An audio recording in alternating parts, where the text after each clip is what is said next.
সালামু আলাইকুম। ওয়ালাইকুম সালাম ভাই। কি অবস্থা শাহিন ভাই? মনটা খারাপ মনে হইতেছে ভাই। ভাই আব্বার শরীরটা ভালো না, হসপিটালে ভর্তি করে রাখছে, হার্টের সমস্যা। ও তাহলে তো বিপদ। কিছু টাকার প্রয়োজন ছিল। তাহলে কি টাকার কোনো ব্যবস্থা হয় না ভাই? না ভাই, কয়েকজনের কাছে চাইছিলাম ভাই, আজকাল থেকেও টাকা ধার দিতে চায় না। এটা বাস্তবতা, আসলে টাকা পাওয়াটা বড় জটিল। এই নেন, আমার কাছে কিছু খরচের টাকা আছে, এটা দেশে পাঠাই দেন, এখন কাজ চালানি টাকাটা দিয়ে। ভাই আপনারা যে কি বলে ধন্যবাদ দিব ভাই। না অসুবিধা নেই, আপনি বিপদের সময় এটা আপনার প্রয়োজন। ঠিক আছে, আমি ব্যস্ত আছি, পরে কথা হবে। হ্যাঁ আচ্ছা ভাই, ঠিক আছে। সালাম আলাইকুম। হ্যালো ভাই, একটু পার্কে আসেন তাড়াতাড়ি। হ্যাঁ, একটু ইমার্জেন্সি, ওদের নামে দাঁড়ায় আছি এখানে। আসেন। হ্যাঁ আচ্ছা আচ্ছা, আমি আসতেছি ভাই, আসতেছি, এখনই আসতেছি। ঠিক আছে। কেমন আছেন ভাই? কি ব্যাপার, এত জরুরি ফোন দিলেন? ভাই, টাকাটা দেওয়ার জন্য ভাই।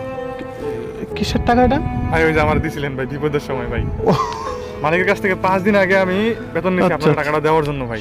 এত পেরেশানি ভাই আমার রাতে আপনি ঘুম পরে হয় না। দিলেও তো পারতেন। না ভাই, আমার এই টাকাটা আপনাদের ফিরিয়ে দেওয়া না পর্যন্ত আমার ঘুমই আসতো না। সমস্যার সমাধান হয়েছে তো? আলহামদুলিল্লাহ ভাই। যাক আলহামদুলিল্লাহ, অনেক তা ভালো উপকার। থাকেন ইনশাল্লাহ। জি। আমি খুব ব্যস্ত আছি, পরবর্তীতে কথা বলবো। আচ্ছা, ঠিক আছে স্যার? ঠিক আছে ভাই। ওকে। আল্লাহ।